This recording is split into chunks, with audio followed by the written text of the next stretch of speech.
Hi guys, so I'm back with a new video and let's talk about Brightwood.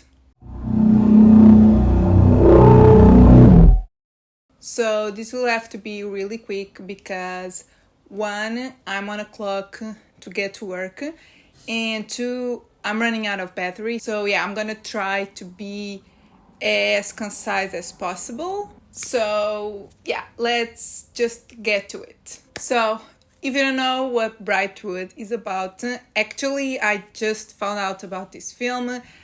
I read the summary, I thought it was right up my alley. I contacted the distributor and they kindly sent this one to me. So Brightwood will be available tomorrow, 22nd of August. And it is a pretty basic film. It's about a couple that get stuck in a time loop while they're running through the woods. It's one of those time loop type of stories, and that's just my thing. And something interesting about this film is that it only has two actors. That's it. So it stars Dana Berger, I hope I'm pronouncing their names right, and Max Vortendijk. I'm probably butchering their names, so I'm sorry. Yeah, that's interesting, and now let's just get to my thoughts. So overall, my thought on the film, my appreciation is that it's a good concept that wasn't fully delivered. Like, as I said, this is right up my alley. I really like this mind-bending, mindfuck, time loop type of films, and it has been a while since we've seen a new one, so I was pretty excited about that. And for the most part, it is interesting, but the thing with this type of films is that usually they have to have an explanation by the end of it, and you don't get this in here. I guess this is mostly about a metaphor on relationships because, yeah, there's something going on between this couple, and yeah, they have some issues. And I guess it's mostly about that, but there's no real explanation on why this is happening, how is this happening. I guess there's no real arc, and it's just them figuring out what's happening. I mean, getting to the realization that they're in a time loop. And then there's a few twists and a few things that happen along the way, but nothing that is really clear on what's happening.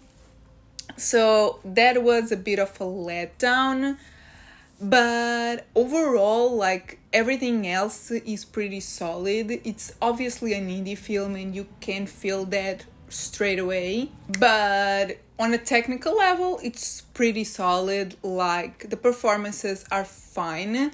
I think the woman, the actress, is better than the actor, the main lead, the only lead, I guess. But yeah, so she's way better than him in my opinion.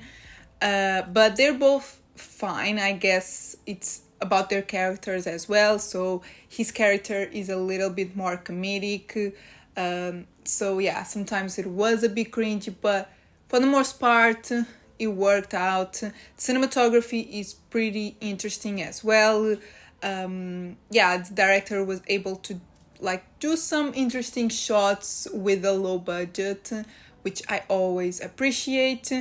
And the sound here is, it makes the film, in my opinion, because it's the sound that lets you know when things are happening, when things are weird. There's one or two scenes where the sound, it even got to me, so it was interesting. I liked that, and it made the film 10 times better, definitely. And yeah, overall, the concept is interesting. I just needed a bit more, a revelation, an explanation at the end. I needed a bit more.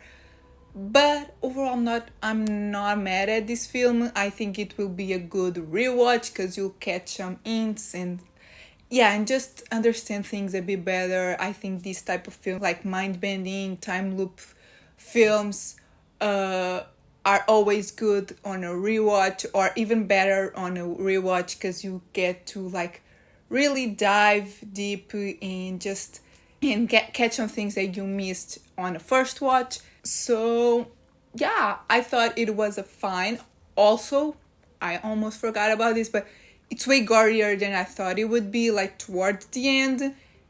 Yeah, the gore, it's yeah, you can see it's not as believable as in other films, but there's a few scenes where it's really graphic, and I think that gave an edge to the film, so I liked it. Post that, let's get to my scores. So overall, I'm gonna give the film a 3 out of 5. It's a pretty enjoyable film. Of course, it lacks on, as I said, the explanation.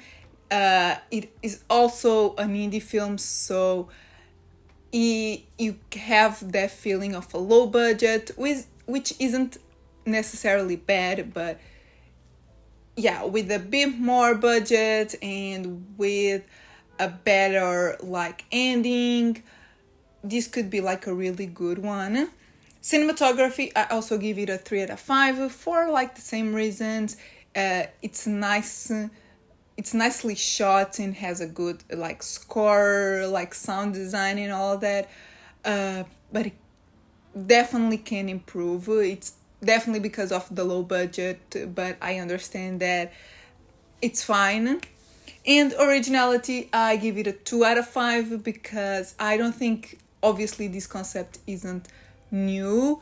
It's a new one. It's a new film that, like, we haven't seen a new time loop film in a while.